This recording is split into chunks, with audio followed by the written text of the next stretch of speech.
안녕하세요 여러분. 스트레스 프리 라이프 박정환입니다. 얼마 전에 한국이 우울증 공화국이 되어서 10명 중 약 4명이 우울증을 가졌다는 글을 읽고는 깜짝 놀랐습니다. 그래서 찾아보니까 2020년 조사에 의하면 실제로 한국인 우울증 유병률은 36.8%로 OECD 국가 중에서 가장 높았습니다. 10명 중 약 4명이 우울증을 가졌다고 할 수 있죠. 코로나 사태를 겪으면서 10대와 20대 우울증 환자는 5년 사이에 7배나 증가하였습니다. 우리나라의 특성인 빨리빨리와 경쟁사회 안에서 낙오감, 고립감, 절망감이 우울증으로 이어지고 환자 수는 계속 증가하고 있고 이것이 또한 자살로 이어지고 있죠. 이런 현상이 줄어들기를 소원하면서 이 영상을 만들고 있습니다. 이 영상의 내용을 잘 따라 한다면 우울증을 물리치는데 아주 큰 힘이 될 수 있으리라고 믿습니다. 먼저 한 이야기를 하겠습니다. 뉴욕 빈민가 출신의 콜린 파월 미국 국무장관입니다. 1991년 걸프만 전쟁 때 인명 피해가 없이 전쟁을 승리한 영웅이죠. 그래서 미국 합참 의장도 하였습니다. 흑인으로는 처음으로 미국 대통령 후보로 거론되었을 정도로 영향력 있는 인물이었죠. 그의 자서전에 있는 이야기를 전해드리겠습니다. 그가 17살이 되었던 해 펩시콜라 제조 공장에서 아르바이트를 하게 되었습니다. 그런데 백인 아르바이트 학생들에게는 기계 앞에서 콜라를 담는 일이 맡겨졌고 그에게는 걸레질이 맡겨졌습니다. 그도 콜라 기계 앞에 앉고 싶었습니다. 하지만 그는 불평하지 않았습니다. 후일에 그는 다음과 같이 회고했습니다. 그때 나는 최고의 청소부가 되기로 마음먹었다. 하루에도 수십 개의 병이 떨어져서 엉망이 되는 지독한 장소였지만 나는 검은 바닥이 빛이 나도록 닦았다. 어느 날 누군가가 콜라 상자를 바닥에 떨어뜨려 거품이 마룻바닥 전체를 뒤덮어 도저히 혼자서는 그 일을 감당할 수 없었지만 혼자 열심히 걸레질을 해서 깨끗이 치워냈다.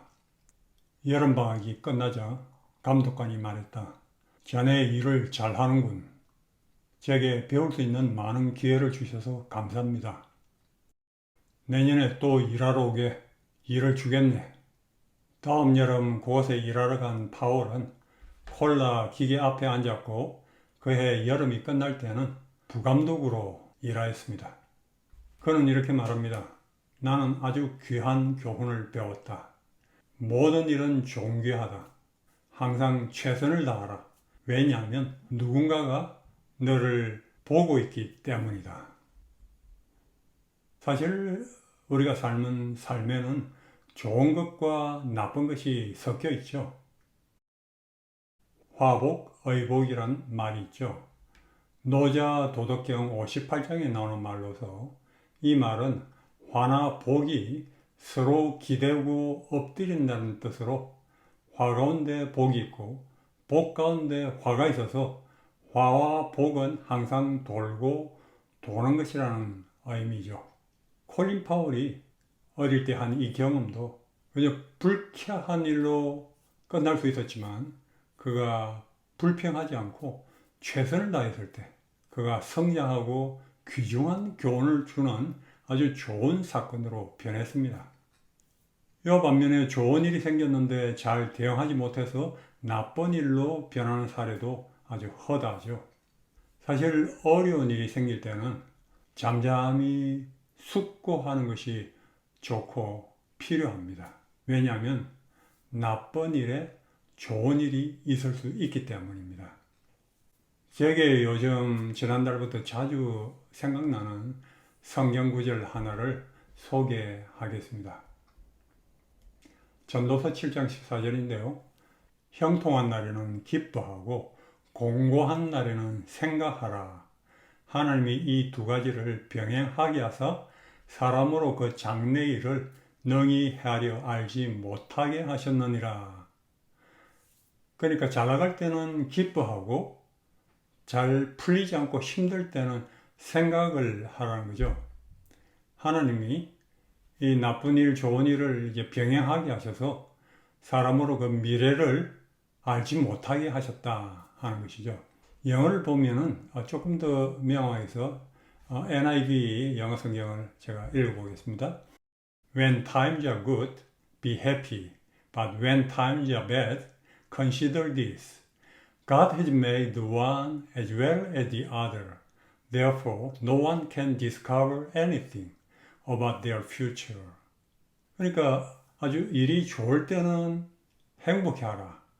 일이 아주 악할 때는 이것을 생각하라는 거죠. 하나님은 좋은 때도 있게 하시고 나쁜 때도 있게 하신다. 그러므로 누구도 미래에 대해서 알지 못하게 하려 한다.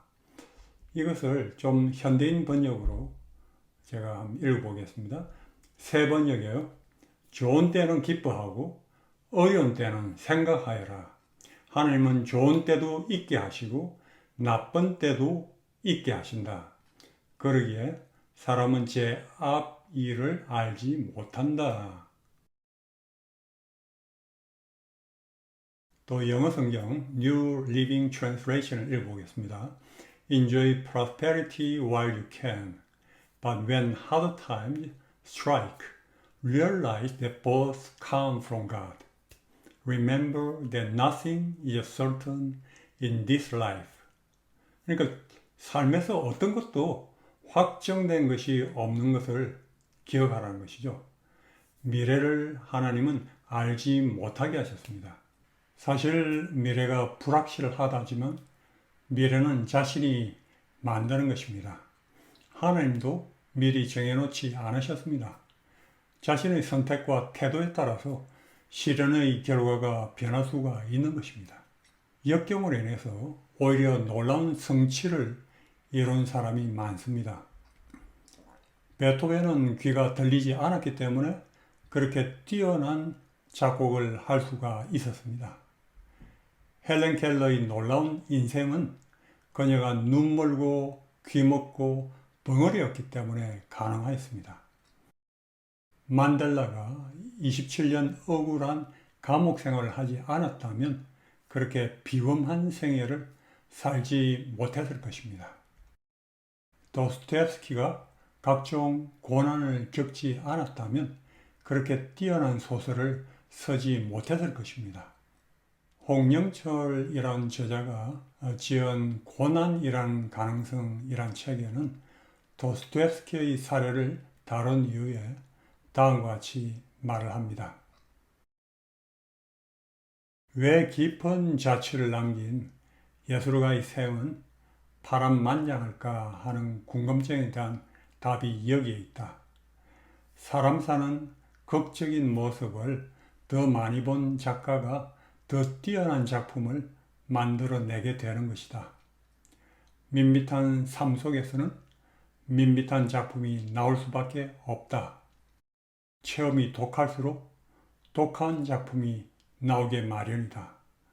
그러므로 창작자에게 밑바닥은 도약의 든든한 구름판이 된다. 여러분, 우리 모두는 각자 개인적인 삶의 작품의 창작자이죠.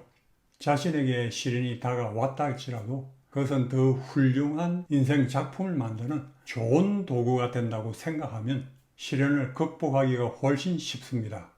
때로는 엑사이팅하기도 하고 감사하고 기뻐할 수가 있습니다. 이건 제 경험으로 전하는 말입니다.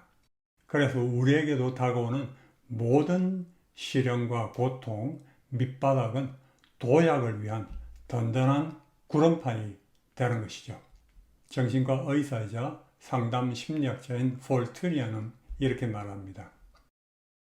슬픔이 클수록 슬픔이 생산하는 창조적 에너지도 커진다. 고통 그 자체는 창조적인 것이 아니더라도 고통 없이는 창조적인 사람이 되기 어렵다. 사람을 자라게 하는 것은 고통이 아니지만 고통 없이는 사람이 성장할 수 없다. 다시 말하자면 모든 상실과 고통은 창조성을 캐내기 위한 특별한 기회다. 가끔은 도스토옙스키의 다음과 같은 신념을 되새겨보면 좋습니다. 지금 바람 속에 서 있는가? 고통의 한계에 이르렀다고 생각되는가? 생이 타는 듯한 상처로 느껴지는가? 그렇다면 스스로 큰 그릇을 예비하는 시간이라 믿어라. 슬픔에 무릎 꿇지 말아라. 이제 마지막 인용문으로 C.S. 루이스의 말을 전합니다. 고난은 종종 평범한 사람들을 비범한 운명으로 준비시킨다. 여러분, 우리가 인생 살면서 고난은 피할 수 없지만 어떤 고난이 온다 할지라도 이런 생각들을 하시면서 고난을 달콤하게 만드시기 바랍니다. 많은 사람들은 고난 중에 나쁜 전망을 생각하고 두려워함으로 그런 방향으로 나아갑니다. 사람은 바라보는 대로 변하기 때문에 시련이 자신을 단련시켜서 미래에 전공과 같이 나오게 하리라 믿고 밝게 보고 용기를 가진다면 밝은 미래가 다가오게 될 것입니다.